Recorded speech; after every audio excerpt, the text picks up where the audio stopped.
Space. The final frontier.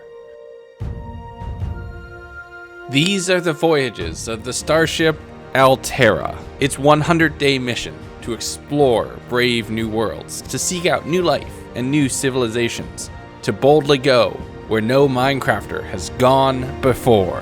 And we're gonna do this thing for real. Oh, we're not? I got the suit and everything. But this one was a real blast. So if you enjoyed it and want to remember it, I released a limited edition set of merch, which you can get right now on my website. It'll be available for 30 days and then they are gone forever. But let's explore the galaxy, starting right now. Day 1. And just like the time between the first flight and the moon landing was only about 60 years, we have to start with the basics. It's punching trees, making a few bits of wooden tools, and looking off in the distance, seeing a bunch of people armed with crossbows who will shoot me at a moment's notice. I quickly looted the pillager boat before dying before this challenge even started. Now is not the time. Oh, they're still following me. With that, I ran far enough away that I wasn't being followed, digging down to get myself cobblestone for cobblestone tools, and then not learning my lesson and immediately running back to grab even more out of the barrels next to that base. There were some iron pants there, which would help me stay alive. And with an axe in hand, I was able to clear this thing. Bad omen on day 1. Oh boy, here we go. I showed them who the pillager is now before running off, making sure no step on Sneck, and finding another nearby boat with some new friends to share it with. Penguins! Oh my goodness, look at you, you're so adorable. You want a cookie? Here, take a cookie. No, take the cookie. No. Oh. I followed the map for a little while before giving up on that, grabbing any sugarcane I could find on the ground, killing spiders for string, creepers for gunpowder, and running away from whatever the heck this zombie is. But one sheep murder later, I had all the resources I needed for a bed and a quick nap out on the ice. The next morning, I went back towards spawn and thought I could use that pillager boat as a potential base location, but pillagers continuously spawn there, so that's a no-go. I found a nearby island, just the smallest patch of dirt surrounded by ice, and figured it's the North Pole. I'm gonna be Santa in space. From here, I did a little bit of the initial base things, throwing down a bed, crafting table, chest, making a very rudimentary farm, and starting to level out the ground a little bit so I'll have the space I need. Before I forgot about it though, I followed the treasure map over where some pirates had left some booty, grabbing just enough iron to really get me started, allowing me to skip a lot of the very, very early game. So after a quick nap, we're in on it. An iron pickaxe in my hand, it's time to start mining downward. And I did in a very basic staircase until I initially cracked through some ice, finding a cave right underneath. And this had a lot of useful stuff. Andesite comes to mind for the create mod, the verdinite because it will look cool, if that's what it's actually called, I forget. A whole bunch more iron and some coal for smelting, a little trip up the water stream, and I'm back on the surface with more than what I need. I set the iron to smelt, made a whole bunch of andesite alloy, and we're getting into this pretty quickly. Day 4, I took a lot of the coal that I had and just torched the island now. I want to avoid mob spawns in this space, and doing it right now before I'm investing that coal in something else, that is a long-term win. From there, I started on the very beginnings of the create mod, and the first thing is a water wheel. This will provide you with just enough energy and torque so that you can start on your first machine, and I love to call it the bonking machine, but it's a metal press. But it looks like andesite casings have been changed, so I made myself a quick pair of boots, ran over, and chopped down a bunch of spruce trees, getting the saplings, bringing them back, stripping a log, and then right-clicking it with the andesite alloy. Oh. That is, that's definitely new. The next day, I used that to craft the mechanical press, and bonk! With the iron being pressed into plates, I used that to build up a fan and then an encased fan, which I could use to blow through fire or lava to smelt things without having to worry about fuel. And fuel is going to be very important to get to space. I crafted up a shield and a stone cutter, looking at the immense amount of additional decorative blocks that I had through the create mod, and the next day I was down into the mines. The skeletons were the main things that I was afraid were going to kill me, and of course I found a mine shaft, so I'm very worried about poison spiders. And now you see why I'm afraid of poison spiders. Oh, that was too close for comfort. But never let it be said that I learned my lesson. I went back to break the cave spider spawner, grabbing a few bits of zinc immediately close by, and checking around this mine shaft for anything that might be useful. There was a chest that had my first diamond ever in it, which was nice, but I'm still crafting any iron that I can see. I'm gonna need a whole lot of this to convert into steel, to build up into rockets, to be able to travel space. I mined until I had no more food left in my inventory, and when skeletons started falling from the ceiling, that's a signal to go upstairs and go to bed. Day 7, I have 2 things that I need. They both start with L, and they are lava and leather. Thankfully, I had a mini-map, and I remembered where a lava pool was, so I went over grabbing a bucket of that, running until I started to hit the edge of the frozen biome that I had spawned in, and seeing a few cows wandering around who were more than willing to volunteer as tribute. On my way back, I forgot that I had bad omen. Oh no. Oh, I didn't mean to do that. I'm so sorry. Nope, this is a not my problem. Oh no. Well, I've doomed that village to die a horrible death. Look, there's no way to get to space if you don't sacrifice a few villagers to... is that how the phrase goes? I'm not 100% certain. Either way, they'll be fine. I'm gonna go home and sleep. The next morning, I set up a few very fireproof wooden trapdoors and the lava in front of the fan, blowing my horn while converting a whole lot of iron into steel. This allowed me to craft the Ad Astra manual, and here we go. Yes! Now we can actually get started. I have a lot of things I want to accomplish in this 100 days, including escaping the solar system. But that all starts with one small step. Getting to the moon will be my first interplanetary travel. But before we go up, we're gonna have to go down. I headed back down into the mines, going all the way down to the deep slate level, looking for diamonds that could help me craft better armor and tools, and any iron that I could find that I can convert into even more steel. While I was at it, I was grabbing all of these different decorative blocks. This is limestone, and it will come into something very nice. But I headed back up to the surface on day 9 to re-up on food and bank all of the supplies that I had gathered, and I started looking into how expensive these recipes are. And the answer is very expensive. The most high-tech crafting table ever conceived in Minecraft. Let's put it right here for right now. Okay. Rocket. Oh, that's a lot of steel. That is a lot of steel. Okay, that's gonna take a lot more effort than I had originally thought. Oh boy. I'm gonna need to figure out ways to get a lot of those resources relatively easily, but before I do that, I need to worry about my terrestrial base first. I did a little bit of cleaning up on the mountain, just grabbing resources to build out a base, and looking at the aurora just pulled my gaze starside. I'm gonna wanna go exploring soon. The next morning, I'm looking through all of the mods, trying to figure out how I can get iron. I was wondering if there's a way with Create to get better than normal drops, but that wasn't looking promising. I did a little bit of work on all of the farms, and then started leveling out the ground so I could build a house or a base or just not fall in a pit full of ice, and started mocking up a floor for what would become LASO, the Legundo Aeronautics and Space Association. Maybe LASO would be better.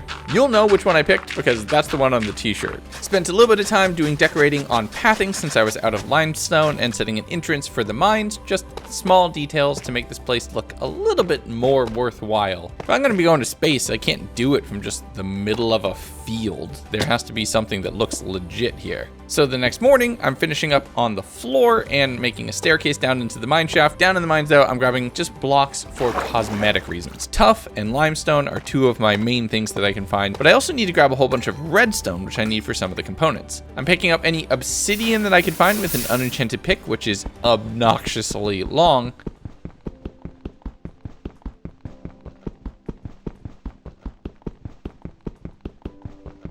And I headed back up to the surface, realizing that mining is just not gonna cut it. I'm gonna need a more efficient way to get iron, and I can think of one, but I'm gonna have to move fast to do it. I headed over towards the village that was currently under siege from a raid, mind you, finding any villager who would be silly enough to jump into a boat, paddling them along on the dirt until I hit the ice and kicked on the boosters.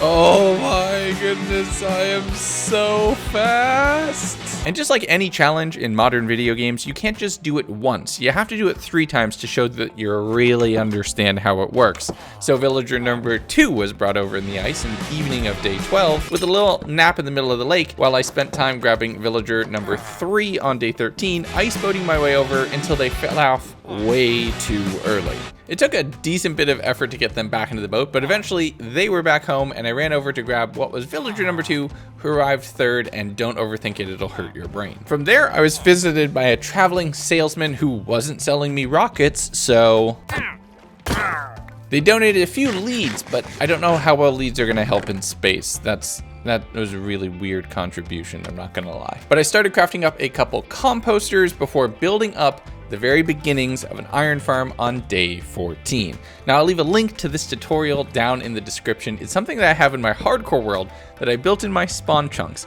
It will not just make unlimited iron, but it makes enough iron. And that's all we really need. We need enough. And since I'm always going to be here and it's always going to be loaded, this thing is going to be pretty efficient. I waited for it to be night by just doing a couple odds and end chores around the base before breaking the villagers out of the boats, hoping that they will pathfind up towards the beds up the cobblestone staircase and jump in willingly. And I gotta be honest, I don't know why people complain about moving villagers. I don't know why I complain, because sometimes you just get lucky. Oh my goodness, that was so easy. That genuinely went so well. And it turned out finding villagers was the easy part. The hard part was gonna be finding a zombie. All I found was skeletons who were breaking my shield with their bow and arrow, and that was enough to just make me go to sleep and worry about it tomorrow. The next day, I spent a little bit of time building up the last little bit of the infrastructure on the upper platform, an area where golems will be able to spawn and be instantly carted to their death in lava. But the thing is, you need money to make money in this one, and I'd converted all of my iron into steel, which I started crafting into several of the components and putting them into the NASA workbench where I can just hold them here. These particles looking really great. When the sun set that day, I ran over, eventually finding a zombie who was willing to pick up a golden chestplate and a pair of golden pants and a treasure map, so they became a pirate. And then they sunk underwater, and then they really became a pirate. Oh, now you're shiny. That's gonna be very interesting in the farm. Come on, my shiny friend. With the absolute most dashing, daring zombie ever to be put inside of a mob farm, I contemplated the content play. I'm absolutely gonna have to deck them out in full gold, aren't I? This feels like a requirement. But the thing I really needed to do here was to get that zombie up into their position up in the farm on top of the piston. And that proved to be tricky. They were faster than I thought, able to knock me off of this and almost killing themselves with the fall. But thankfully, on attempt number 2, with a little bit of fishing rod coaxing, they fell right into place. The next morning, I quickly booked it all the way over towards that lava pool, grabbing a singular bucket and running immediately back home, throwing down a whole bunch of fireproof wooden signs and realizing that I had done it wrong. So building it up and doing it a second time, using those signs to enclose a singular block of lava, which would be used to kill any golems who spawned inside. If they spawned inside. Some of them decided to spawn on the ground in the water. Now, this is insanely risky. I've died to golems before. Just check out the most recent scenario. But I stood on top of the ice and used every single arrow I had to eliminate this one. And once that was out of the way, all I had to do was wait. Yes!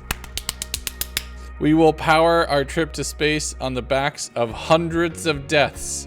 But we shall go to space. My first few pieces of iron were invested back into another hopper to make the farm actually work and sort everything down to the chest. And then the next was crafting up an iron chest plate so I'd be able to, survive my way into space. From there, I made an iron hoe and planted the pumpkin seeds that I'll eventually grow into pumpkins so I can use them at some point. And it turns out my spawn proofing wasn't super spawn proofed. Day 18, I covered the top of that iceberg entirely in buttons, so no iron golems would spawn over there on the ice, pushed the golem into the water, and then spent a few minutes bowing them down, once again coming to within like 2 or 3 arrows of running out and then having to kill myself on the golem, and that would have been bad. Half a stack of iron was waiting for me in the chest while I had done that though, and that is the kind of rates we need to reliably build up a space program. From there, I blasted the iron to convert it into steel, smashed a lot of it with the press, right now having to switch my machine between one and the other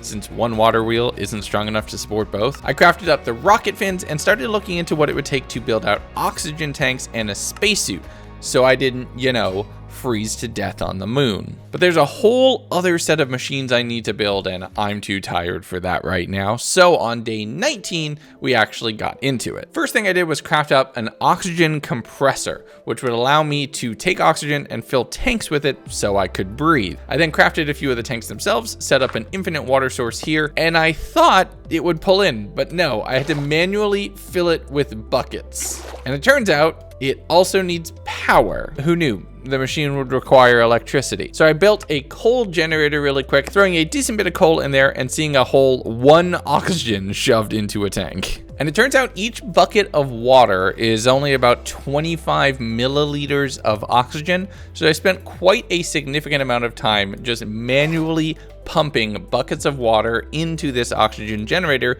just enough to fill 1 or 2 tanks. While that process took most of the day, I grabbed all of the iron from the farm, blasted it into steel, and on the morning of day 20, now that I can breathe, we need to figure out how to make a rocket go up. That's going to take a fuel refinery, which would convert crude oil into rocket fuel. I built one of those up, putting it next to the coal generator on the other side, and went over to the nearby geyser of oil, bucketing up crude oil, throwing it into the refinery, and watching it as it got converted into rocket fuel. This is what makes rocket go up. But I don't only need enough fuel for a rocket to go up, I also need fuel for a rocket to come back, or else this is going to be a very short video. Building out an oxygen gear and taking all of the smelted steel, wool, and everything I had crafted to make myself a spacesuit. The most random of requirements, I need specifically orange stained glass, meaning somewhere in this frozen hellscape, I need to find 1 yellow flower. Hey, space is specific, okay? Space has very specific expectations and requirements. And sometimes you need a dandelion before you can achieve orbit. That's just how LASO works. The next morning, I was trying to figure out a more efficient way to store rocket fuel than in my pockets. Something tells me that wasn't a great idea. So I tried making a couple create fluid tanks and some pipes, but that didn't work. You can't put stuff in there manually. You have to do it through machines that I don't have yet. I boated on the ice as fast as I could past the raid village out to where the area started to green up a little bit, spending way longer than any of these cuts would give you any idea was at all possible, until I eventually found my way towards a stone castle ruin.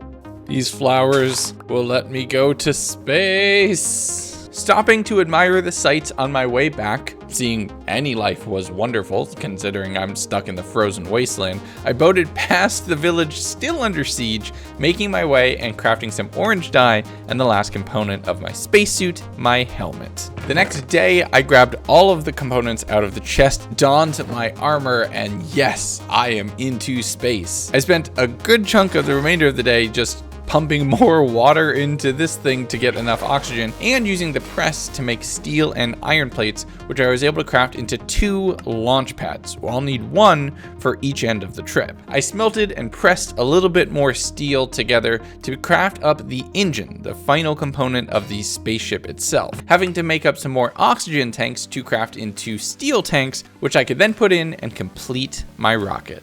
Oh boy. It explodes!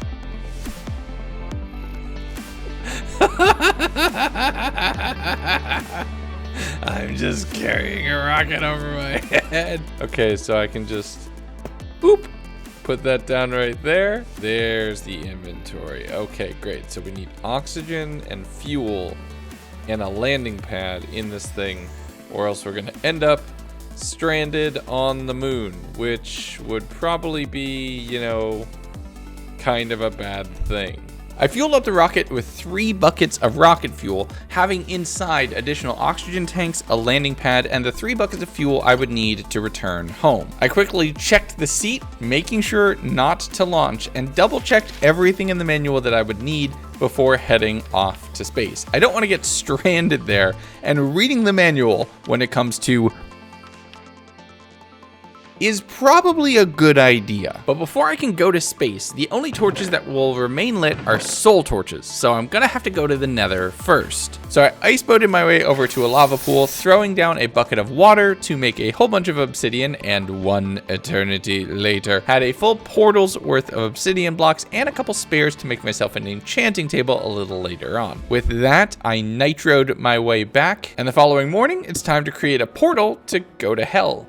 In a space world. Okay. I'm using a Nether mod, which makes it a whole lot more interesting, but a whole lot more messy, unfortunately. I spent a little bit of time exploring the general area, dealing with a couple different biomes, including this main one that is mainly on fire, another one that is these really cool pink and red trees that give a very neon red wood. I love the look of it. But in just digging around and trying to find a way out of this area, I did find this obsidian glass, which looks very, very cool, but takes a very long time to mine and gives very little actual idea on the progress. But the panes are probably going to come in handy for something. I'd be willing to bet they're blast resistant. I crafted up all the torches on the morning of day 25, but there's one last thing that I need before I can really go to another planet. I headed over to the raid village to grab a little bit of wool, running back before getting jump scared by a Tanisha creeper. Okay, are you friendly or enemy? I'm gonna Google this, because they're chilling. I need to check this out. Okay, so as long as I don't hurt them, hey, we're friends. As long as I don't hit them, we're friends. So I could just let them chill. Genuinely makes me so nervous. I'm not gonna lie, that's so anxiety inducing. I quickly dyed up the wool and crafted a flag because, you know, I have to put my face on a planet if I'm gonna land on it. That's just tradition. But with everything on my checklist complete, launch preparations done, I jumped in and hit the big red button. Oh! 7, 6, 5, 4, 3, 2, 1.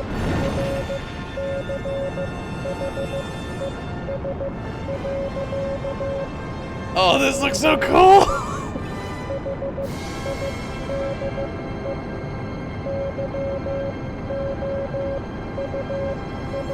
We're going to space!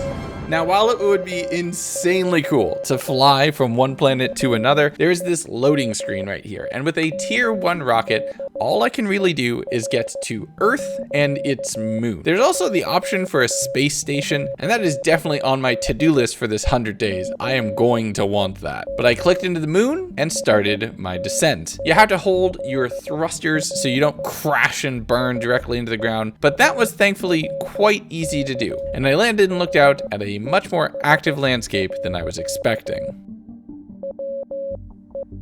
Okay, they look not friendly. And that looks interesting, so we're gonna go over there.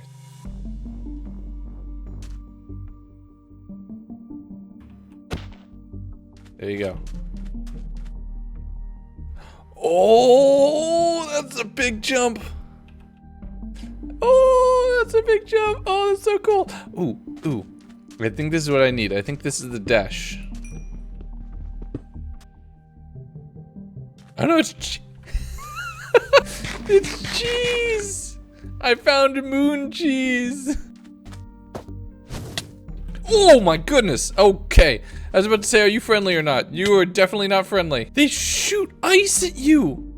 Okay, that was a lot. The first thing I wanted to visit was this little glass dome here. It tunneled downwards in a bunker-looking structure into what was actually a Lunarian city. Now, inside the chests was Desh, which is the main thing I'm actually here on the moon for, but these act as villagers, and they have these lit up columns and all of these different plating, very space-looking stuff. As it started to get a little bit later and it was dark upstairs, I tried to sleep sleep in this world, but it doesn't advance the day. Turns out that only works if you sleep on Earth. So any day in space is going to be a whole lot longer. I spent the remainder of the time exploring the village, and I was very glad that I did, finding a whole bunch of emeralds and diamonds, which are going to come in handy. So I set down the rocket here, just outside of the village, fueling it and preparing it for relaunch, and threw down my flag. The moon now belonged to me. I was the first person to ever make it here. With the village explored, I ran off the next day towards a couple other structures that I saw. There's this pit that led to a spiral staircase that turned out to be a large dungeon complex filled with the corrupted Lunarians that were shooting ice crystals at me. There was also chests with a ton of loot. The very first one I opened had half a dozen diamonds, gold, dash, and cheese inside. But there's a ton of spawners here, and I find myself in each room running in, breaking all of the spawners, kicking myself for not remembering to bring a bow and a sufficient amount of arrows, and then leaving, heading up to the surface to find a lighthouse structure, that's the best thing I can call it, with a bunch more Lunarians standing inside. I traded with the first one, which was a bad trade, grabbing a whole bunch of moonstone bricks before finding Lunarian librarians, say that 3 times fast, on the second floor selling a whole bunch of different enchanted books. But the most interesting thing was the chest on the very top level, a whole bunch of dash, a whole bunch of cheese, bread, coal, and other supplies. And while that was useful, I was still looking for a bit more, so I decided to go caving. Now, I'm mainly looking for dash, but I don't know what the ore looks like. The blue ore is ice crystals, which will come in very handy later, but are kind of useless now. And this orange ore is the dash that I actually am looking for. But having fully exhausted all of the oxygen tanks that I brought with me to space, I'm starting to think that maybe I should head home sooner rather than later. So I mounted up to the surface and ignited the rocket. Oh, this is so cool.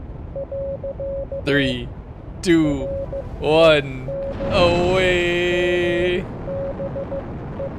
Oh, this is so cool. Landing back on Earth, I was quite a ways away from LASO headquarters, so I ran back, took a quick nap, dropped everything out of my pockets, ran back to where the rocket was, picked that up. I seriously do not want that to respawn. Returned back to base and started crafting up supplies for my return trip right away. I need more soul torches, more fuel. I started carving up all of the pumpkins for jack-o'-lanterns, making a couple snow blocks, and then building myself a snowman, using a shovel with F3T to just mine until that broke, to make myself a whole bunch of snow blocks, which I was going to use for construction. It was about now that I realized how much I had been scammed with the moon brick trade, smelting up a lot of the moon cobblestone into moonstone, and then putting that into the stone cutter to figure out moonstone bricks were just 2 carvings away. But with all of that done, it's time to build headquarters. We've made it off the planet. We need a building to operate out of. I'm going for a very modern design for this. Very rough angles, 90 degrees, very boxy shape, and a very clean, pristine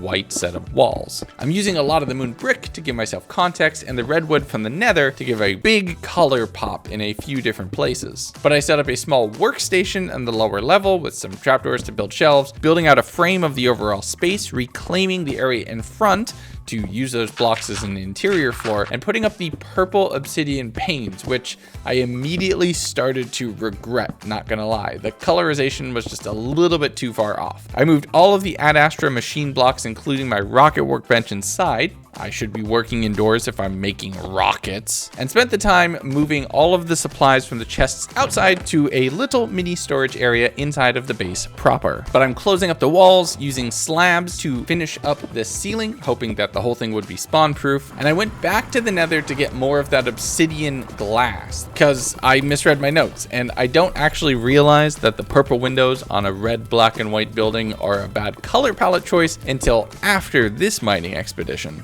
Instead, spending all of the moon sand that I had collected, which blasts into glass relatively painlessly, using some red dye to make windows that will match the floors, and using that, even though I don't have a connected textures mod installed yet, to build out some nice red glass windows. Theming is now on point. With a proper base on Earth now established, it's back to the moon to head back to that dungeon to get myself more dash. And I forgot to put my spacesuit on, so I was freezing to death as soon as I spawned in the rocket. I brought myself a fletching table that I used to convert one of the Lunarians into a fletcher who I could buy arrows from, but I checked everybody for trades. There was nothing immediately apparent other than the arrows that I had brought. Eventually, I'm gonna trade with the Lunarians instead of villagers just because I think it's cooler, but time for fighting. I dug my way into a much later room in the overall dungeon, having to deal with multiple different spawners, and this is kind of frantic. I'm breaking spawners where I can, but the jumps are just a little bit impossible, so I'm having to do this in multiple different takes. After each room is clear, I loot the chests, which are mainly filled with ice, enchanted books, and cheese, but there's a whole bunch of dash in here, which honestly is the main thing I'm on the moon for. I do run out of food insanely quickly for the amount of damage that I'm taking, eating golden apples while having to run into a room, break 3 spawners, run back out, kill everything, run back in, break more spawners, loot the chests inside. And there were multiple of these rooms, and I started getting a little too comfortable. Yep, that was me on half a heart. So when I dropped down to the next level and saw more mobs, I noped my way right out of there and headed through another section of the dungeon. There were more spawners over here, but they hadn't been active from having been in my radius. I did make my way into a large room filled with dash ore, which is a huge come up. I checked all the barrels, which were unfortunately empty, but the chests, thankfully, had even more dash inside. But there's even terrestrial loot here as well. I don't think I've mined any emeralds, and I've had well over a stack at this point. I did find at the very end of the dungeon a tree inside a tinted glass window, which honestly, that's just kind of cool. There was more layers of this whole dungeon underneath, but I'm out of supplies again, both in oxygen, armor durability, and food. So I went back to the lighthouse, grabbing a brewing stand from there. I saved people on all planets from drugs, before returning back to the village, grabbing all of their books and a few more lighted columns, trading ice crystals into the weaponsmith for emeralds because I didn't know their true value just yet. Honestly, I got scammed right there. I just didn't realize it for quite a while. So on day 34, while I was starting to do trading, I realized that I didn't need to. Why am I doing this? I have 41 levels. I don't need to do this, and my inventory is so full. Yeah, I should just go. Let's just go back to Earth, and I can just enchant, because I have, more than enough books. Yeah, and we have everything we need. All right, to Earth we go. Back home. With 41 levels on my person, I took the rocket back to Earth, having over a stack of dash combined between smelted and raw. Honestly, that feels pretty good, even though it probably barely scratches the surface of what I need. I used a few of the slabs that I grabbed from the village to finally complete the roof, banking all of the lunar supplies in an entirely separate chest, and then looking over what I had. Oh, we have a bunch of work to do. I need to get my gear enchanted. I need to build an enchanting station. I need to install connected textures. Oh my goodness, that window looks awful. But that is a tomorrow problem because it's 2 in the morning and I have work. So, bye. But I never leave whenever I make an intro, so I made myself an enchanting table before actually going to bed. Day 35, I already have all of the books from the Lunarians. I just needed wood to be able to convert them into more bookshelves. I set up a level 30 enchanting station, and my very first roll was efficiency 4 on an axe, which would at least make chopping more trees a lot faster. From there, I started getting some basic enchants on my spacesuit. I'm taking way too much damage, and those ice blasts will kill me if I'm not careful. I did a mix of protection and projectile protection before blast smelting and then pressing most of the dash that I had collected. Using those plates, I figured out what it would take to craft a solar panel, and thankfully I had a bunch of blue glass laying around, so I stuck one onto the side of the house while figuring out what it would take to make a dash tier 2 rocket.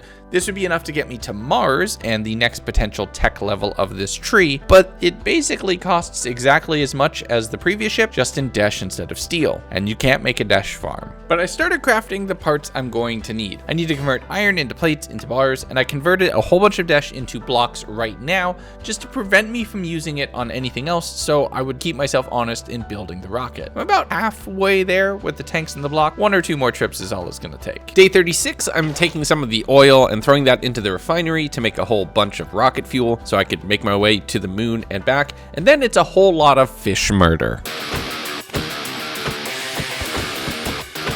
Hey look, an astronaut's gotta eat. The next morning though, it's time to head back to the moon. Once I set up and refueled the rocket at the village landing site, I ran over towards the dungeon entrance, picking up from where I had left off, clearing a whole bunch of corridors and fighting the corrupted Lunarians, this time with fully repaired and enchanted armor. That makes a huge difference, and the loot is worth the extra trip. A bunch of enchanted books, the cheese, the gold, but the desh, the piles of desh. Anytime I see this room with the ore, it just feels wonderful.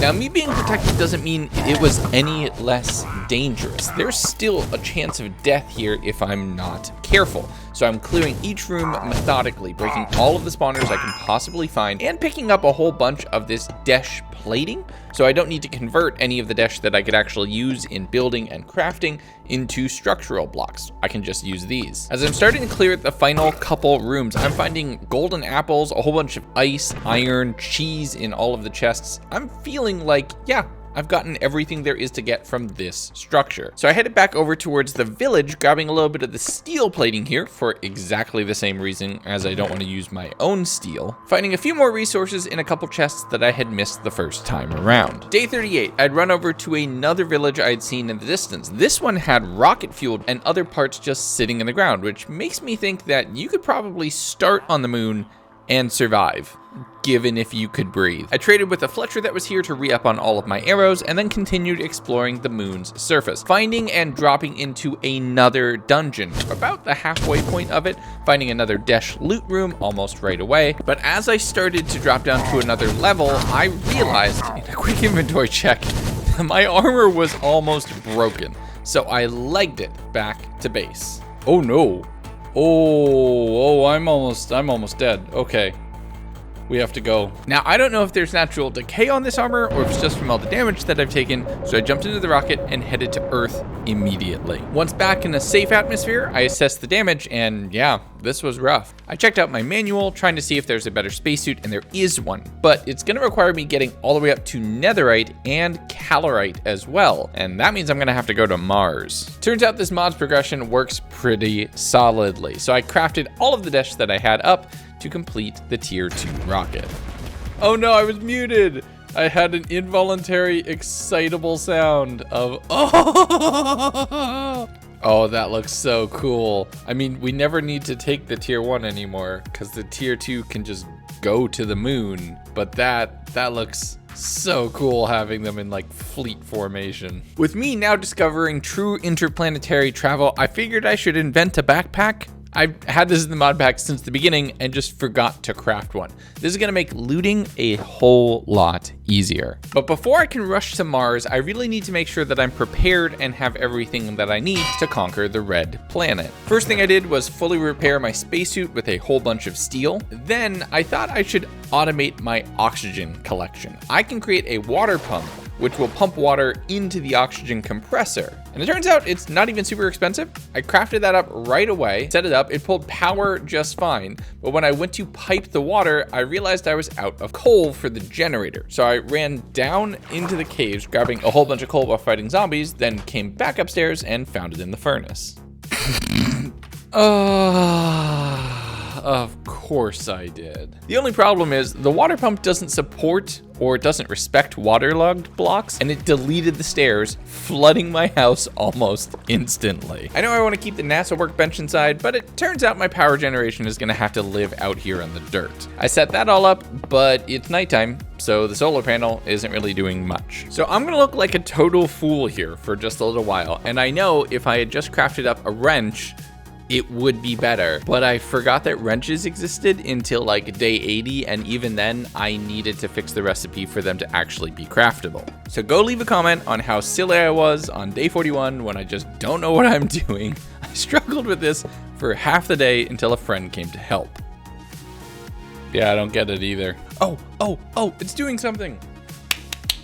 This is just passively generating oxygen now. With one of my major needs now sorted, the ability to breathe, that's kind of useful, I converted a bunch more of the crude oil into rocket fuel, fueling up the tier 2 rocket and grabbing all of the iron from the farm just so there's no risk of overflow, stocking my rocket and my backpack I can just carry rocket fuel in a backpack, okay. But I figured before I go to the red planet, I should probably check back in with the red dimension. I needed to come back here for soul sand so I can make more soul torches, but I cranked my render distance all the way up to 64 chunks and eventually saw a nether fortress on the minimap. I set a waypoint over in that direction and started digging and navigating through the nether terrain, trying to get towards a place where I can get potions. Turns out knowing exactly where you need to go makes it really easy to find a fortress, so I was able to get my way there eventually, bowing down the wither skeletons in the distance, jumping in, grabbing one blaze inside of a blaze burner so I can do some things with mixing later, and killing the rest for their rods. I set up a safe little space that no wither skeletons could come in, and I was just attacking blaze rods at their ankles, even though they don't actually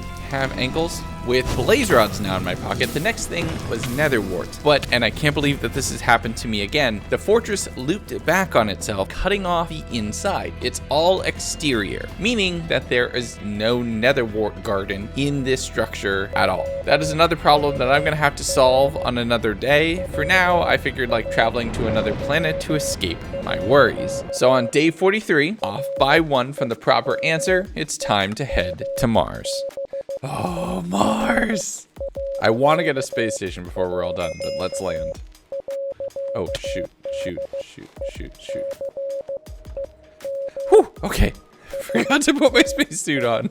As soon as I touched down on the red planet, I put the launch pad right here. I don't want to have to go keep running like I do every time that I come back from the moon, and I immediately saw a temple structure off in the distance. Running towards it, I dug up and jumped onto the roof, getting an infinity book and diamonds on one side and a block of ostrium on the other. This is the next tier of metal that I need for a tier 3 rocket and the netherite spacesuit, so this feels huge. Guarding this temple was a single green creature, and I didn't know if it'd be friend or foe, so I just decided to shoot it. But surprisingly enough, the surface of Mars is far more sparse than that of the moon.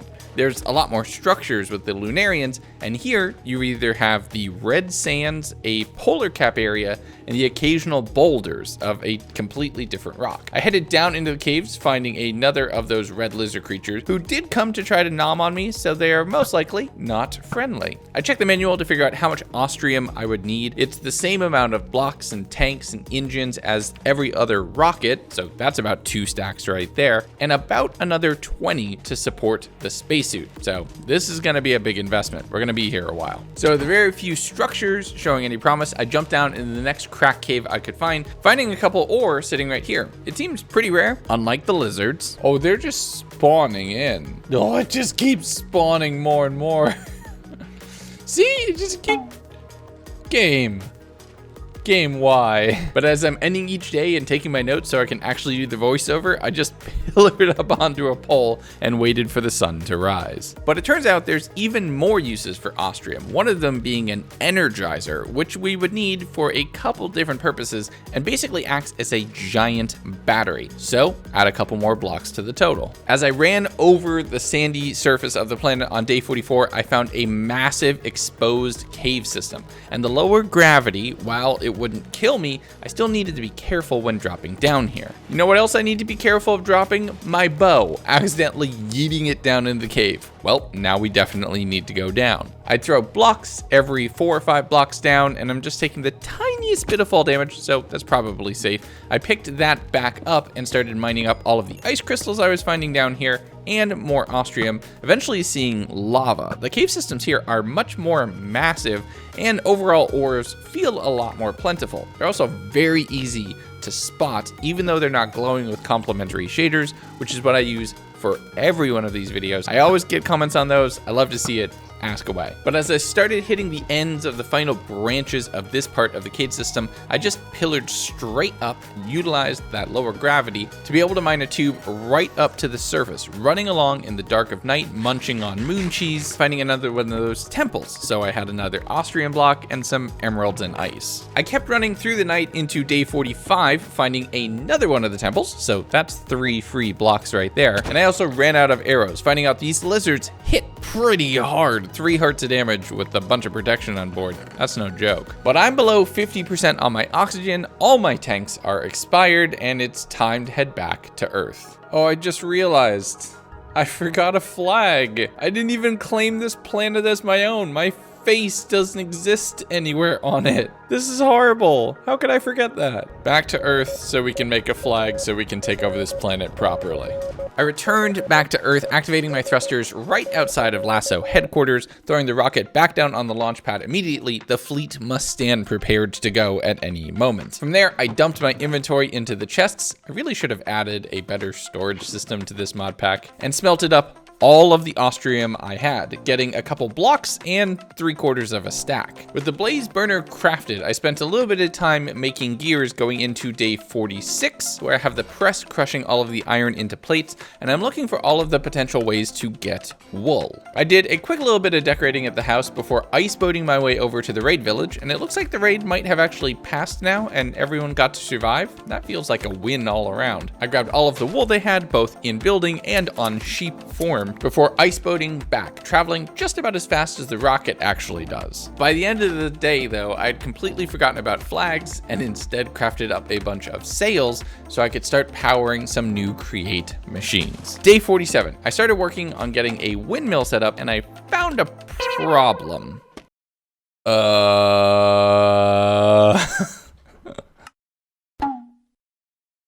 Okay, the mods are broken. What do I do?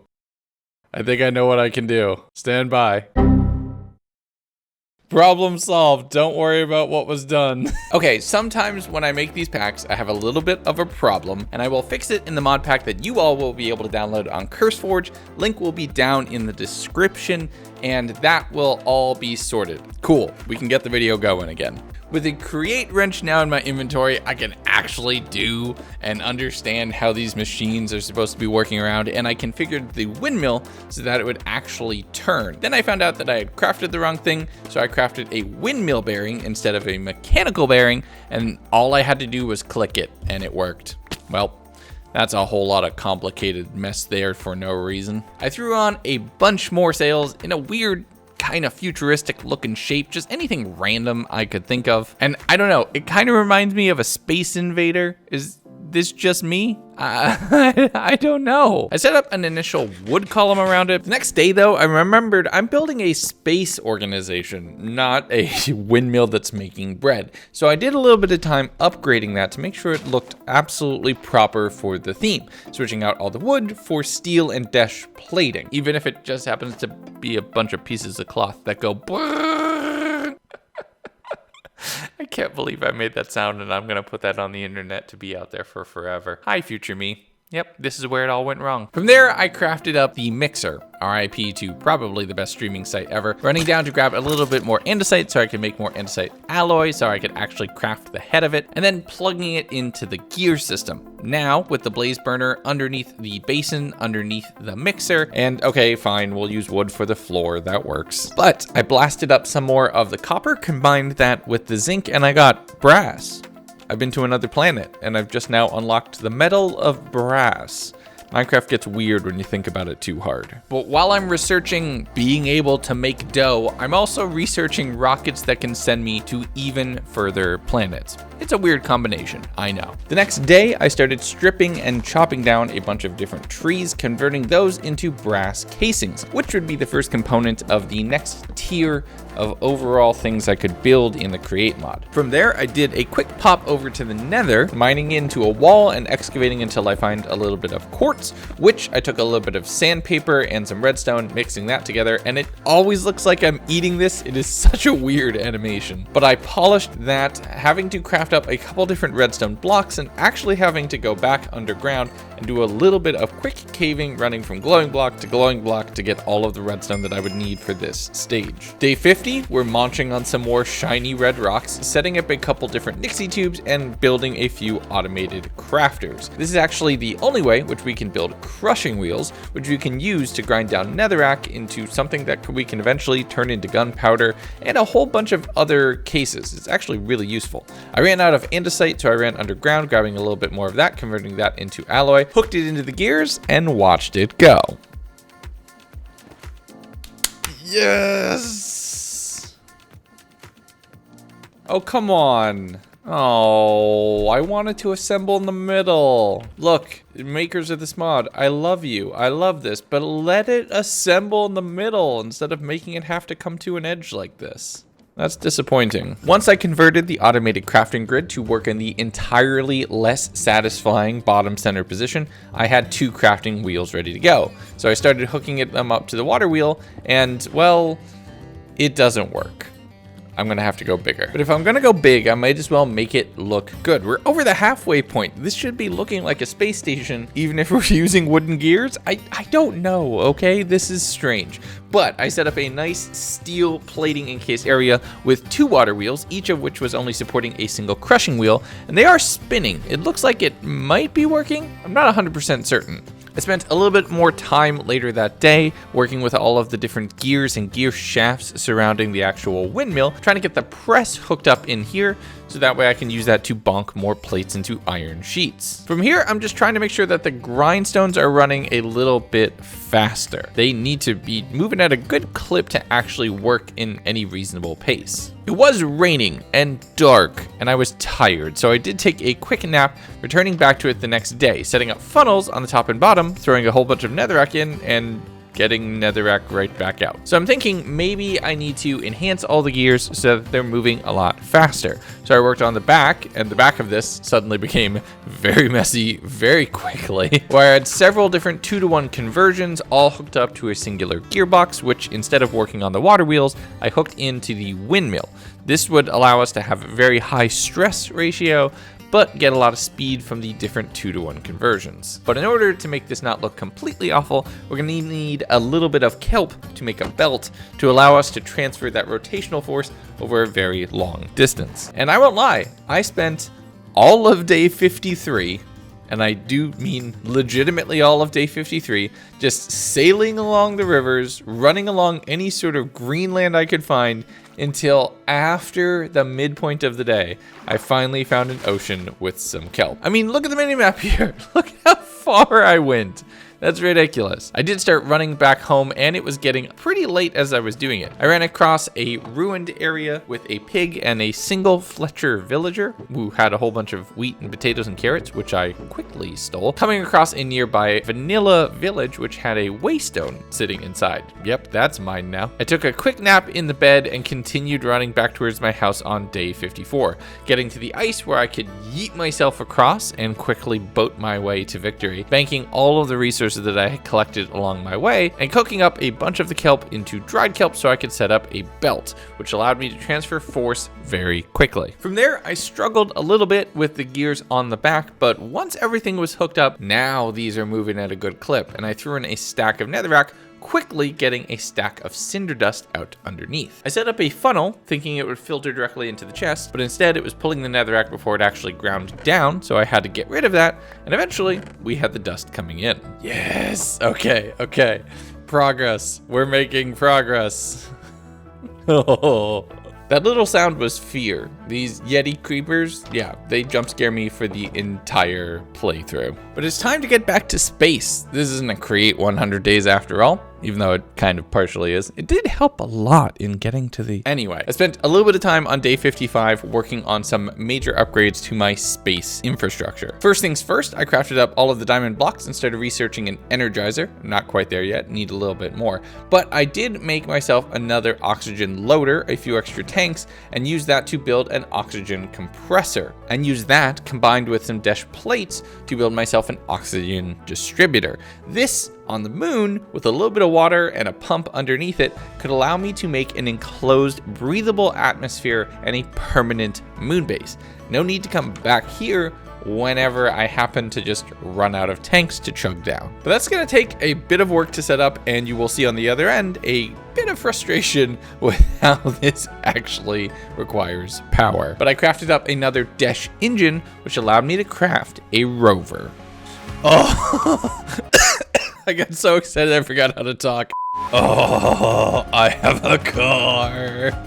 Oh, this is gonna be fun. Oh yeah, this is gonna be fun, but even though it's running in space, it needs oil, because America, I guess. So I grabbed a lot of that, throwing it into the fuel refinery, and getting that converted into jet fuel, which is also rover fuel. From there, I moved and renamed the Waystone, crafted up some energy cables and a new solar panel, which I would take to the moon to hopefully be enough to power this oxygen distributor so I can make a base. Day 57, I spent a little bit of time reconnecting the fan to the gears on the back of the overall blasting chamber so I could mass smelt ores. That's definitely going to come in handy. Using it to smelt a whole bunch of moon sand into glass, which I could then use to be able to build my facility on the moon. I'm going to want to look at space, right? From there, I made a whole bunch of limestone bricks so the floor would match my facility here on Earth, crafting up and enchanting a new bow, getting power 4, which will definitely help with some of the combat, making some blocks of iron and an anvil, which will allow me to combine that with my existing infinity book, so I'm never going to run out of arrows again. But I spent the rest of the day just packing my bags. If I want to make a self-sustaining base on the moon, I'm going to need oxygen, I'm going to need a tree, grass, some ability to grow crops, and all of that is now just sitting in my backpack. Because on day 58, we launched, heading back to the moon in a hope to take over a new planet. Now,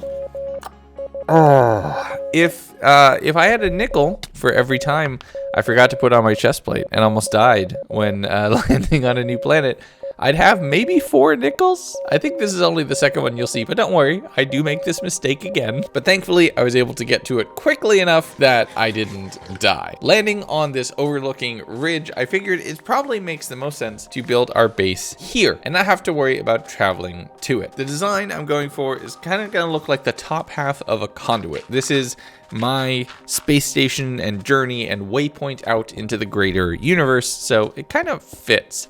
I'm using the steel and dash plates for a lot of the infrastructure and glass to make the whole thing look as seamless as possible. With connected textures, this looks great. Some extra create gears that I had just help occupy a wall, which is a very nice decorative item, and some of those fancier lights mean a hanging lantern from the middle is just not good enough. From there, I set up all of the Ad Astra blocks. I don't have any way to power them just yet, and the sun is down, so there's no way I'm going to be able to get to it, but this place is coming along. I ran over towards the village, ripping up the flag that I had planted there, knowing that I'm going to want to take that to where my base is, but I need a few more things, and they happen to have them here, so I demolished a few internal walls, getting more dash plating, stone brick, and trying to sleep, remembering that sleep doesn't advance the day on the moon. By the time the sun had risen naturally, I had what looked like a pretty decent start for a base. This might be a little bit big for a single oxygen distributor. We'll see, we'll figure it out. But I hooked up the solar panel and got it started. Now it needed a little bit of oxygen to kickstart it. And my whole thought was I had to have water pumping into the compressor. It needed a little bit of oxygen to get started, so when I threw a tank in, I got excited.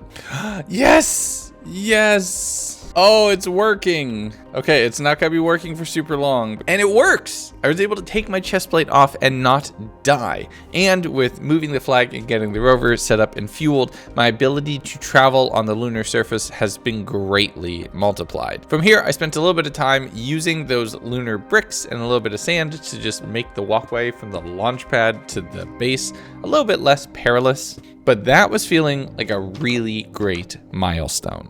Okay, we don't have everything we need. We need to head back to Earth and get oxygen and more building supplies. But the moon base is starting to get together. One quick rocket trip to my frozen part of the little globe or cube that is Minecraft's Earth, and I'm realizing another problem coming up. We are starting to run out of oil, so we probably need to start working on an energizer and cryo fuel, which works on ice. And we have a lot of ice to work with here.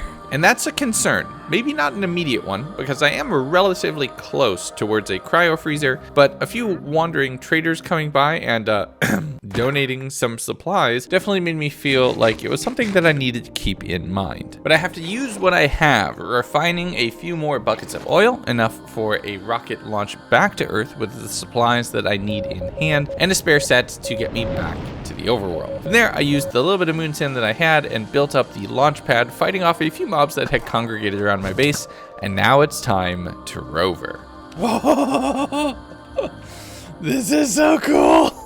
I was able to cover an insane amount of distance, finding the top of another exposed lunar village. And all of the Lunarians were just gathered in this one corner. It was kind of creepy. But inside was a whole bunch more desh, which is a definite bonus, some rocket fuel just sitting out in the ground, and a whole bunch more iron and other resources. All of this helped immensely, but the more interesting thing is that it intersected with a lunar dungeon. There was desh just sitting here, and a ton of mobs, but now I have protection, I have an upgraded bow, so I'm feeling a little bit safer. That was until I found a giant room filled with dozens of spawners. Oh geez. Okay, hold on. That's a problem. Yeah, that room is honestly pretty terrifying, but it is the quote-unquote final boss room or final gauntlet of this dungeon. And it's a problem because my gear, while being better upgraded, isn't exactly in the best shape. I opened my inventory and saw that my helmet was very close to breaking, only about 27 damage, which I could get pretty quickly if I'm not careful. So I bowed down any Lunarians that were targeting me, digging my way up to the surface the next day and running to the rover and immediately running back to the base. From there, since I didn't want to risk damage, but I wanted to get this working before leaving, I needed to figure out how to set up the actual oxygen supply here on the moon. I have all three machines, they're all piped together, everything should be working. And when I stick in the oxygen, yeah, it's working just fine, except it kind of always runs out. It doesn't seem like the water is making it from the pump to the compressor to the distributor, and the water freezes whenever the oxygen environment fails, so I need to manually kickstart it with another tank and breaking the ice every time I get it wrong. Everything's there, everything's powered, it should be working, it should be connected. I even watched as soon as both of the right machines hit 100% power, the pump was charged and the compressor was immediately fully loaded, but I don't know. It's just not working. So I'm starting to run out of the ability to breathe. So I headed back over to the overworld, dealing with some interlopers on the launch pad, refilled all of my oxygen tanks here on Earth, took a quick nap, and repaired my gear first thing on day 62. Now this isn't the most efficient, but with a little bit of luck, I'm going to be replacing this gear with a much more durable armor set at some point in time in the future that will last me for the rest of this playthrough. With the additional diamonds that I had collected from the dungeons on the moon, combined with all of the ostrium that I still had from my last trip to Mars, I was able to finally build the Energizer, hooking that up to my solar panels and trying to figure out how exactly it worked. I plugged it in and it got connected, but there's no GUI. There's no way to see if it's charged or not. So while I'm waiting for that to get figured out, I grabbed up a few more buckets of the very sparse remaining oil that I had, setting that to refine while I took a quick nap, both in and out of game. The next day, with a clear head and being less tired, I finally figured out how the Energizer works. There's a little gauge on the side that tells you how charged it is, and if you break it and pick it up, you can see the overall capacity. Oh, that is nice. So with that figured out, I blasted a whole bunch more steel into iron, converting that into plates, just so we have the resources that we need, and it's off to the moon. And once on this rock, turns out playing Minecraft tired makes you pretty stupid because you don't need the oxygen compressor. You just need the water pumped directly into the distributor, and then it just works. I'm actually watching the oxygen increase on this thing as water gets pumped into it. My problem now is going to be power, because with just a singular solar panel, I'm not reserving enough overall power capacity to power this machine through the night, meaning that it will fail and require a manual reboot in the morning because there wouldn't be water right there. So it's good to know that I'm making progress, even if sometimes I can be a little stupid. I started building a secondary chamber on the right of the base that I'm thinking I'd eventually keep a tree inside, you know, just so it looks like I'd actually colonized this planet. But then the whole system kind of failed again, and this time it failed during the day, which makes me think that the power output isn't enough. Even when I hooked in a second solar panel, it doesn't look like it's going to be enough. I'd actually get to the point near the end of the day of the greatest console that is or ever was, and both of the machines were about half full on power, half full on oxygen. It looked like it was going to work, but then as the sun set and time ran out, eventually the system just ran out of juice. So I'm gonna need a lot more solar panels or some way to store that power over a longer amount of time. And you're thinking it's that Energizer, you're absolutely right, but I need that one on Earth for a very specific purpose that we'll get to later. So I'm gonna need a whole bunch more diamonds and ostrium. So I headed back over to that dungeon that I had just left before because my armor was damaged, hoping to get a lot of treasure inside to allow me to build a second.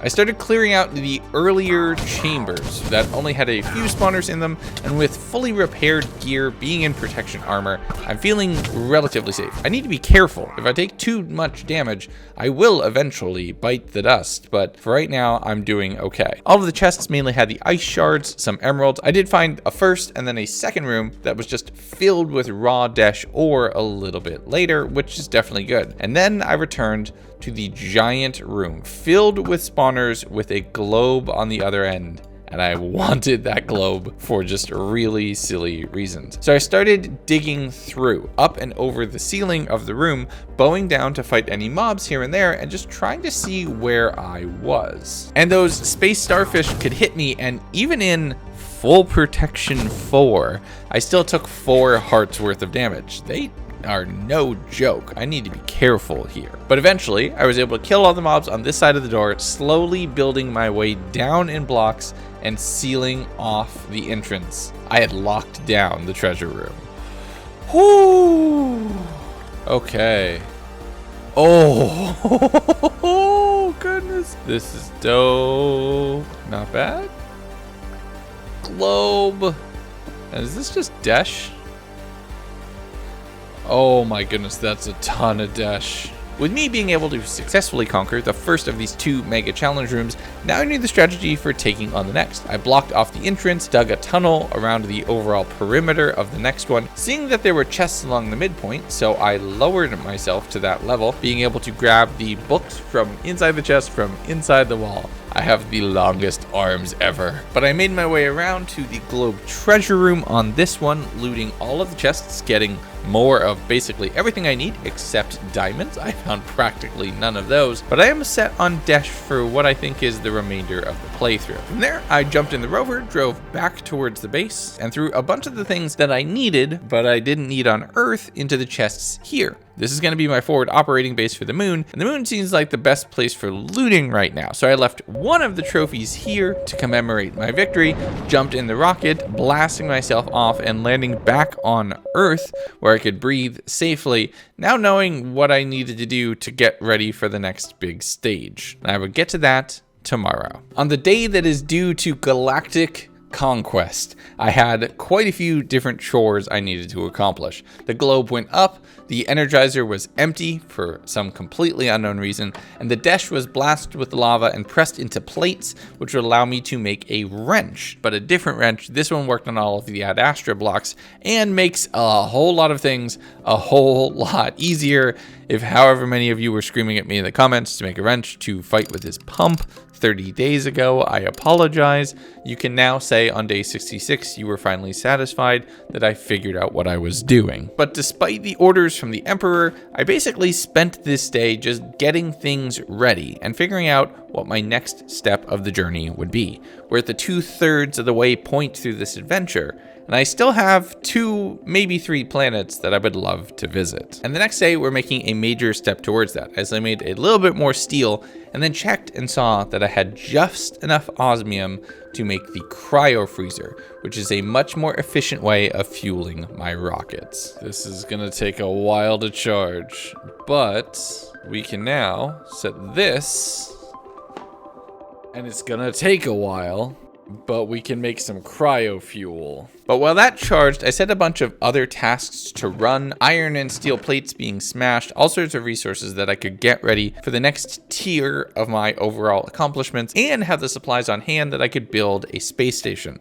I was just starting to feel like everything fell into place when I let that despawn. Oh, that was so dumb. Okay, my own stupidity aside, I set a bunch of Desh plates to get smushed, this time watching them like a hawk, and then went to enchant my new diamond pickaxe. Which, I think you could say, I got kind of lucky with. But from there, I headed off to the Nether, excavating my way through the walls, following a similar path to what I had done the previous time, making my way to the bridge that connected to the Nether fortress. And here's where my recording bugged out a little bit. And you bet, I'm gonna use this for more than one shot. I need it for the tax write-off. But quick recap of exactly what went down. The fortress was once again cut off, so there was no interior. However, with Create, you can take netherwort blocks, like the ones I found right here, and throw them into crushing wheels, breaking them down into netherwort, on about a 10% chance.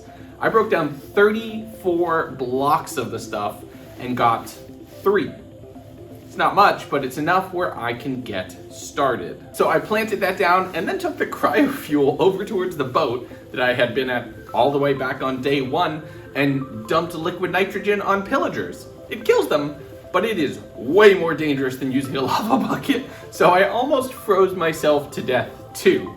And while I was paused and trying to catch my breath, I noticed the recording had broken, so back to the block you made. On day haha funny number, I need some supplies. So I headed south out of the frozen area of the world and into the greenery. From here, I'm exploring around, mainly following rivers and just trying to find some mushrooms.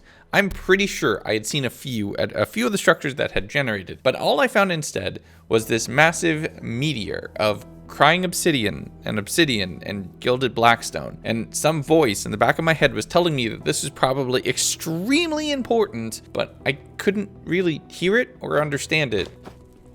I don't know, something about that was weird? Let me know in the comments. That feels weird. I don't know. There was a lot of coal blocks around it, so that felt useful. I grabbed all of those, but I don't know, something about being here felt weird.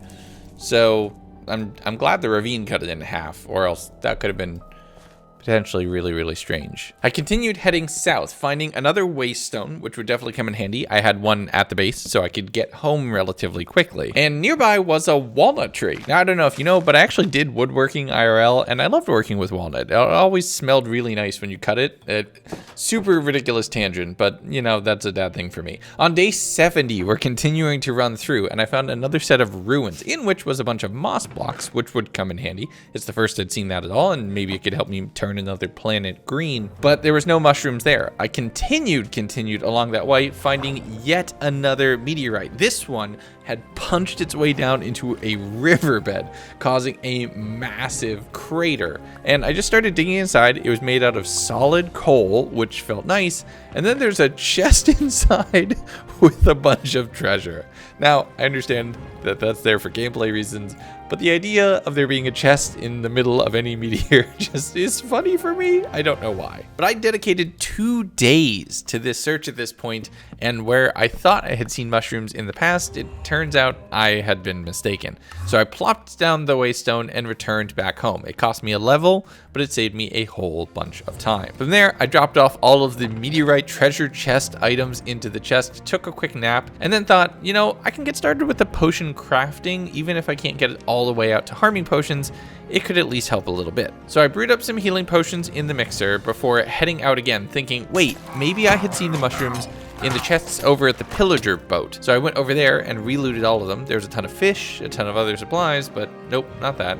There was a lava pool nearby, and I thought, you know, let me just try the Nether at this point to get home a little faster. And sometimes you can find brown mushrooms in the Nether, which would be good. And I'm talking about mushrooms instead of the forest fire that I'm started, because if I acknowledge it, then I'm culpable for it, and Smokey the Bear will come after and hunt me down. Once in a place that was much more attuned to fire and much more comfortable with it, I continued searching around, thinking that all of these different bushes and plants that I had found, something must give me a mushroom, right? And then I saw some mushrooms hanging on the wall. Being out on a bridge in open nether like this does kind of scare me. Netherrack is extremely blast weak, but I broke a few of the wall mushrooms, and you're able to craft those into regular brown mushrooms, which is everything that I could ever need. I continued running along the Nether, eventually finding my way towards my portal back at my home base, escaping just in time for nap time, and now we're in business. Day 72. I'm crafting up some create fluid pipes and some copper casings, which is a new addition. That's kind of neat. But I really apologize in me failing magnificently in getting these pipes together. I'm pretty sure Sierra was going nuts watching me fail. I did eventually get the pump set up and the depot and the spout. And once I had everything to make some harming potions, which I threw into the mixer, I grabbed the cinder flower and combined the two. Of all the things in Create, this is one of my favorite. Being able to make gunpowder passively from netherrack, probably the best thing in all of the Create mod. I love it. But now that I'm actually using this for the things that are more than one step, I kind of should see what's going on. So I set another piece of specialized armor, crafting up some engineering goggles, and then taking a look at a few nether warts in the debug screen to just see that it's going to be a while before I can make more of this. And I only have about half a dozen TNTs, so no netherite mining just yet. That's because I need sand, lots and lots of sand. I spent a good portion of the morning mining up several stacks of sand, combining that with the gunpowder to get a whole 18 TNT. It'll have to do. I headed over to the nether and just started digging down, trying to find out where would be a good place to be able to get down to ancient debris level. Several of these spots were all capped out and you weren't able to actually get down underneath the lava lake, but eventually I was able to find a singular place where I was, by one block, able to actually dig my way down. I set up a large tunnel and then boom.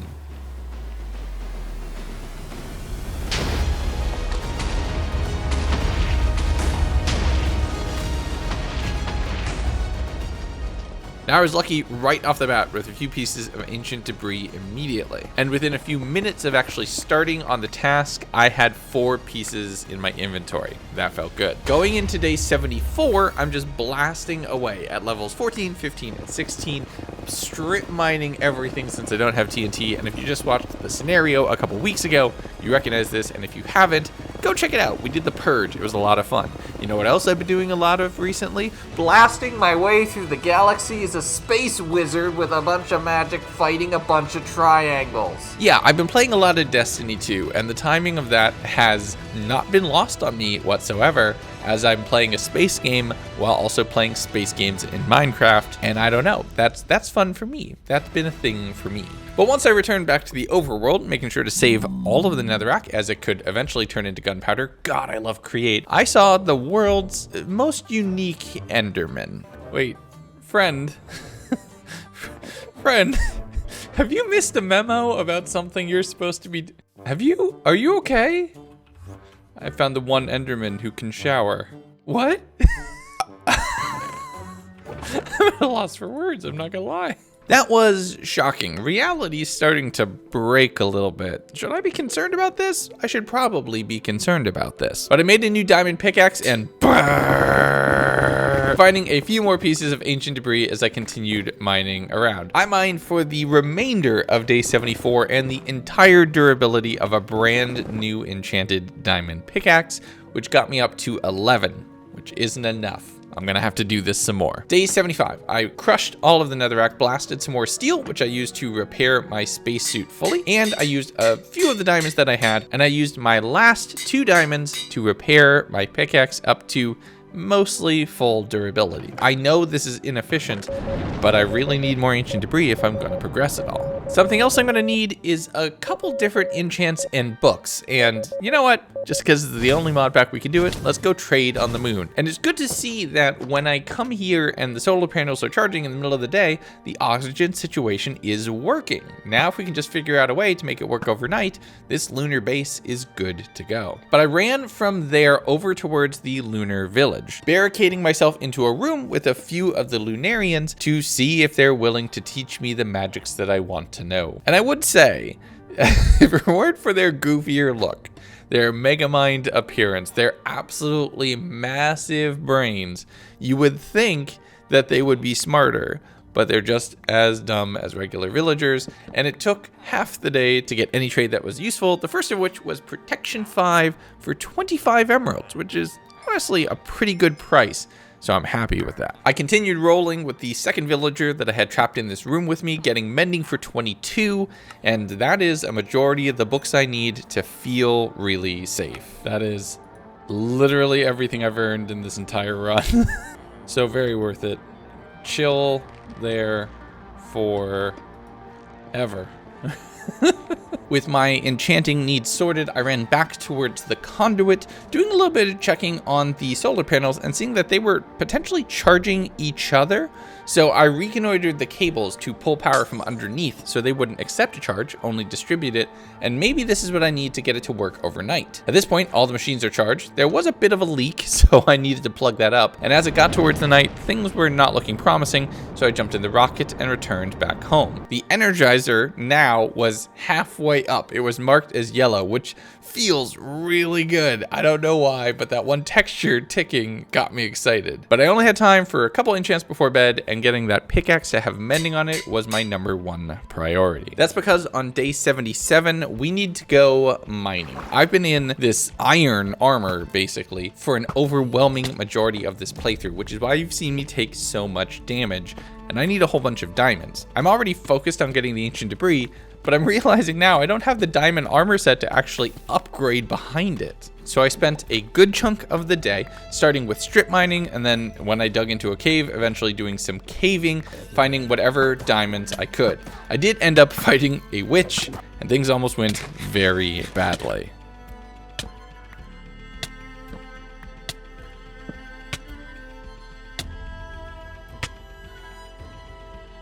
Once my health had fully recovered, though, and keeping the golden apples on my hotbar because I exhausted all of my other food, as I always do in these playthroughs, I continued mining around for more diamonds, finding a dungeon on the tail end of day 77, a zombie spawner with other side inside. If you know me, you know why that's potentially a very bad omen. And yep, day 78, I found a mine shaft.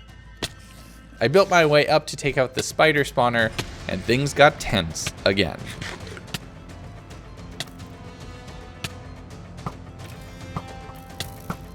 With that little bit of risk covered up, I'm mining up all gold and diamonds that I could find, and fortune is making this a heck of a lot easier. But you know what else makes it easier? Being able to mine underwater. I reminded from my piglin self and my friend Switchback Mongo that mining in flooded caves yields a much higher diamond result. And I'm wearing a spacesuit that will give me oxygen underwater, so I could be under here for days at a time. And that worked extremely well, getting me up to 24 diamonds, which I was able to then mine my way up to the surface and swim my way back home, arriving just as the sun crested over the hill on day 79, and I celebrated by immediately crafting a full set of diamond armor. From there, I made a few golden apples just to restock on my supplies and checked on potential extra ways to get spider eyes.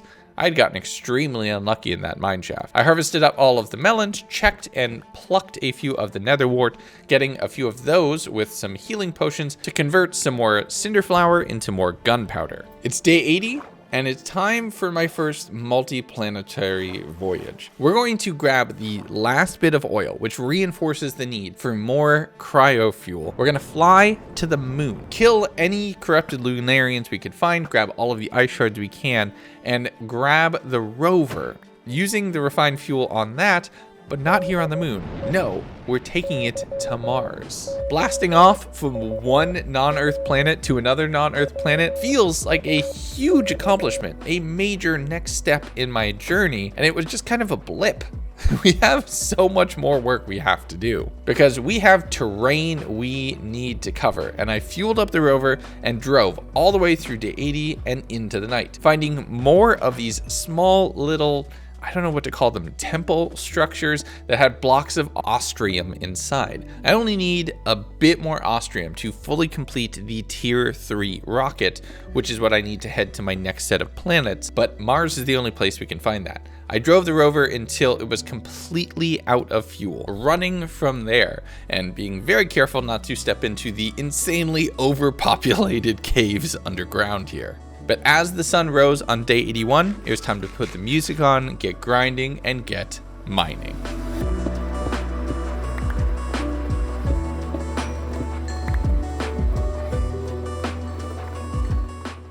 I'm grabbing any ostrium that I could find, any of the ice shards. I did actually surface relatively close to another temple, which I looted the chest and got the block for. A couple enchanted books, not bad. You know what is bad? These lizard things. But as I ran back towards the rocket, as the sun was setting on my 3rd consecutive day on Mars, I mused on the beauty of this mod pack. Space is so pretty. Genuinely, I think this is one of the prettiest mod packs I've ever made. Except for, you know, the little demon things which are trying to eat me. Not wanting to get launched on at all and realizing that I would never build as big of a base here as I currently have on the moon, I just set down a bunch of soul torches to light the general landing area, a illusion of a safe haven, rocketed my way back towards Earth, dropping down the rocket back on the launch pad and dropping myself in the bed for rest. The next day, to complete my transformation into Matt Damon, I turned myself into a potato farmer, except I farmed these on Earth instead of Mars, but you get it, just go with me here. I had oxygen compressing, taters, and ostrium cooking in different places. Make sure you don't mix that, it's not the right kind of spicy. Before I headed into the Nether to collect the remaining ancient debris that I needed. I need 12, but I'd really be happier if I had some extras for a sword and a pickaxe upgrade. That would be great. So I spent quite a bit of time mining, but with mending on my pickaxe, I can just mine quartz to repair it, meaning that there's no upper bound. I'm not leaving until I'm done. I did inadvertently get the Oh Shiny advancement. Have no idea how that had popped up, but after a few more minutes, I had the 5 ancient debris that I needed to complete the full set, so I returned to the overworld, throwing all of the netherrack into the crusher, and the next morning, blasting the ancient debris into netherite scrap. But it turns out I was actually short on gold, so a quick trip down through the staircase that I never finished into the mines, using fortune to grab a whole bunch of gold, blasting that, and then crafting up the netherite ingots that I would need. From there, I spent the time to check on the enchants for all of the diamond armor, since diamond enchants better than netherite, but nothing was great, so I just upgraded it all. From there, I threw protection 4 on all of the pieces, made the final ostrium plate, and was able to build out a new spacesuit. Legundo can into space. Legundo can go to new planets now. Oh my god, I look so awesome. Look at me. Look at me. I look so cool. The next day, though, I didn't want to ignore my history, so I made a quick armor stand and threw the spacesuit onto it, and that's looking pretty nice. From there, I collected all of the steel that I had to build out the fins, the different cages and bars, the things that I need for the tier 3 rocket. And while the plates are bonking and the fuel is fueling, I have the engine completely set and good to go, but of all things, I was short on copper. I needed to make a lightning rod. With the nose cone complete, I'm now a block and a half, about 2 blocks short of completing this thing. So I'm gonna have to fuel up the tier 2 and head back to Mars, but I'll do that tomorrow. I landed on Mars on day 85, and the thought process is, let me use the rover to get... Well, that sucks. So I started running around and trying to find ostrium in the distance. I found a cave which I was able to jump down to a massive underground cave system. I only need 19 ostrium, but I'm also grabbing any of the ice shards that I can because that's a really efficient fuel source. I also found some diamonds and other materials here in the Martian rock, which I didn't know were here. Okay, there's resources to be gained. I took advantage of the lower gravity, mining my way up to the surface near the end of the day, and realistically, I had over a stack of ostrium. I had a bunch of diamonds and ice. I had everything I needed. So I jumped in the rocket, blasted off, and land back on Earth on day 86. And that's when I remembered some of the extra features of this suit. Oh, I'm fireproof in this suit. That's convenient. Well, kind of makes sense. If it would be enough to let me go to Mercury, I guess a little bit of lava, not a huge deal. With all of the ostrium fully smelted, I threw a block in place and then had to make a few more plates to complete both of the ostrium tanks, which completed the tier 3 rocket. With every rocket I pick up, this gets more and more ridiculous. Look at that, where we've started, and now the big boy, where we're going next. While the ice shards I had collected on Mars were being turned into more fuel for a trip and the return, I spent some time just throwing some leaves down around the base, wanting to decorate a little bit more around LASO headquarters. I've been so focused on the stars that I was kind of neglecting my house. But not wanting to waste any time, having just returned to Earth this same day, I blasted off again. This time around, my target was a brand new location, Venus. And while I might not find the Vault of Glass, there was a lot of lava and basalt in every direction. Thankfully, I'm fireproof now, so that doesn't matter whatsoever. But I don't want my ship to fall in the lava, because I'm pretty sure it would explode. I spent a little bit of time making a very rudimentary launch pad from what I could find around here before picking a direction and heading off. There were sulfurous creepers in the distance where the explosion isn't the risk. It's the fact that they eat your oxygen when you get too close to them. But this basically looks like the worst, most awful, horrible part of a basalt delta. And y'all know that's my favorite biome in existence. So when I eventually escaped the rocks and made my way into a desert, seeing these massive city structures in the distance, I'm feeling excited. There's gonna be a lot of loot here. There's also an alien version of a not quite piglin that will get mad at you when you look in all of the chests. So I'm being very careful exploring all of their chests from on the roof, where they can't shoot me while I steal their stuff. That thievery continued into the next day, and I'm not sure if days are of different length on Venus. I'm just going by what I see in the F3 screen. But I have to say, the loot was kind of underwhelming. Emeralds, diamonds, gold, I had all of this right now. And climbing up what I can only assume was like a satellite tower or something like that really only yielded the same. It's not until I saw this massive crater right near the cities with 2 blocks of this red ore embedded in the side, and I figured that's what I was here for. I bridged it down to them mining up calorite, the first of the tier 4 metals that I would be acquiring. I continued around the caves searching for this, and this is my ultimate goal on this planet. With it, I can build a hyper-powerful jet suit, as well as a rocket strong enough to escape the galaxy. And these cave systems look really dope. I continue mining into day 89, just getting as much of the calorite as I can, trying kind of to do this in a single run, even though I know it's not super practical. When you get deeper into Venus, there's these rhino things with a single eye, and I was not about to risk how hard they would hit me despite being in full protection for netherite. But once it got closer to the end of the day, I have over 2 stacks of calorite in my inventory, and I'm starting to run a little low on food, having only rotten flesh and golden apples, and you're probably seeing a trend. I can travel dimensions, I can travel planets. I forget to stop at a grocery store. So I started digging up to the surface, having some lava run in, which panicked me at first, until I remembered I'm fireproof. So I swam up that and returned back to the surface, running over the Giga Chad of basalt deltas before getting to my rocket on day 90 and blasting off. It's time to go home.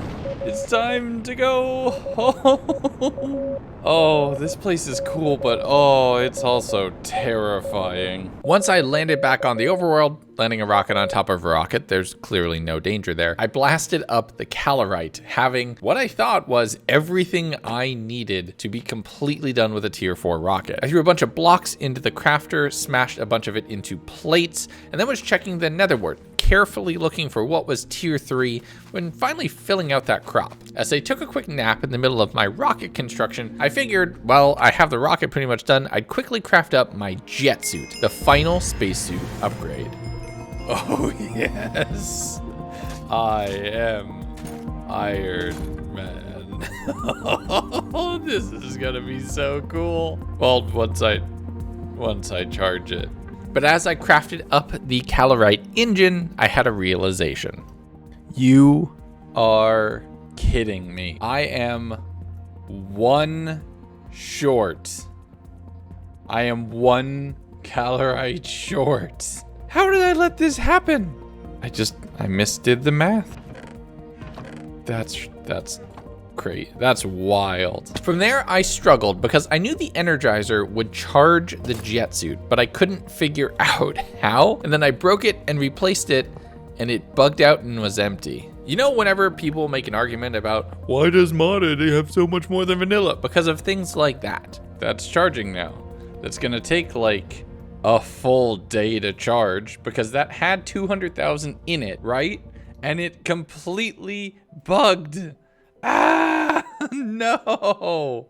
That's why we allow mods to just get away with stuff like that. and we love them for it. To end the day off though, I quickly upgraded my traveler's backpack for nothing more than cosmetic reasons, so it would more accurately look the part on my spacesuit. Day 92, I lied to you throughout the whole video. Prepare to cancel me. I actually finished the staircase. I want to make sure that before I leave this galaxy, I'm gonna leave this world in a pretty good place. So I went down, got a lot of the Venetian cobblestone and smelted that into smooth Venetian stone using a lot of the steel plating and some torches, and I'm making sure that this is going to look good. That continued into day 93, where with a full steel plate roof and coverings, yes, now you can go down into the mines and it looks like it actually should. All of that time was spent while the jet suit was charging and it was completely full. I grabbed it off the Energizer and my mic was muted, which is why you don't hear me giggling like an idiot as I flew around like Iron Man. And oh my God, this is so cool.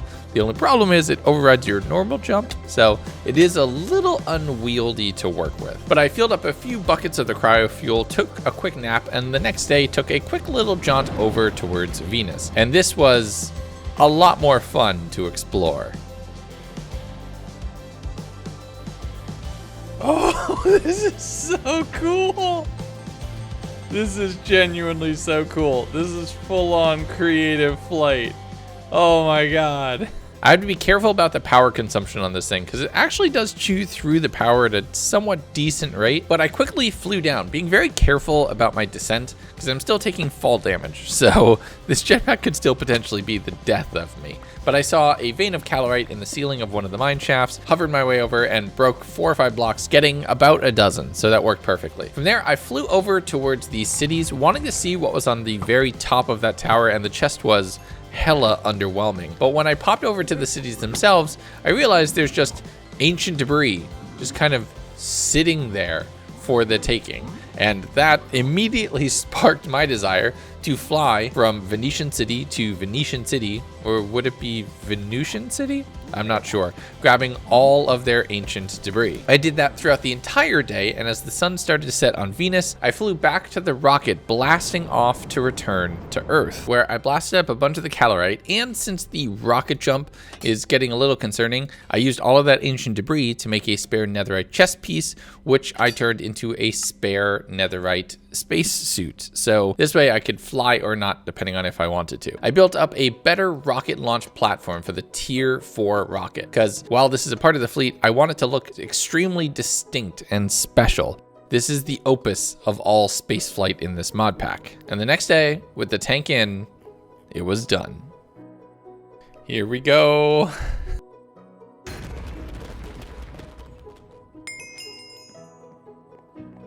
The Tier 4 rocket. I gotta put this here. Oh, look at it. See, this looks beefy, but this will take me outside of the solar system. This can take me anywhere I want to go. But before we leave, like fully leave, we have 2 things we want to do. I really want to make a space station, and I really want to go fly on the moon. Oh yeah, this jet suit is really fun, but something tells me flying in even lower gravity is gonna be even more fun. So I filled up the Tier 4 rocket and blasted off into space, remembering to put my chest plate on this time. From there, I selected the space station in orbit of Earth, so that way it would be built here, and a predefined space station structure build was generated. You land on the roof, and you have a cool little space that you can call your own. The idea would be to expand and compound upon this, build your own massive structure. This is just here to get you started, to give you something to land on in what is space in every direction. I flew around for a little bit just looking at it, and this is so cool. You would be wrong to mistake me for just being in creative mode, but the flight is wonderful. What would be cool is if we would have brought the supplies to properly build this out and properly, make a space station. But we've done it. This is a massive accomplishment, and I feel great. I love this. We can You never know. Maybe we do 200 days. Maybe we do this in creative mode later on a second video on my second channel. Who knows?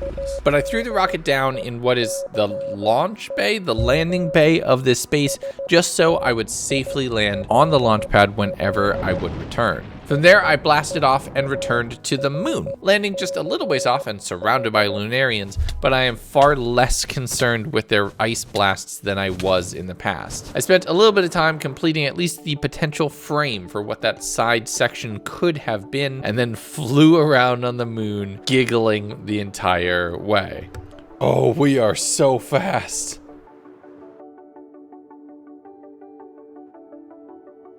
As I headed off in the distance over the horizon, I found another dungeon, one that generated almost entirely above ground somehow. It looked very strange to see this, having only dug my way in, but I was very easily able to land on what was basically the final room of the dungeon, blocking it off, grabbing another globe, a whole bunch more desh, and other treasures from the chests. This makes up for the desh that I lost all the way back like 50 days ago. I spent a little bit of time breaking spawners and just fighting the different Lunarians that were around here, grabbing desh from all of the treasure rooms that I could identify, and just having a little bit of fun with it. I am basically Death Destroyer of Worlds, and I did find a painting in the end to commemorate that.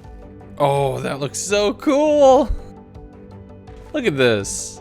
This is a beautiful little cube, beautiful little conduit to space.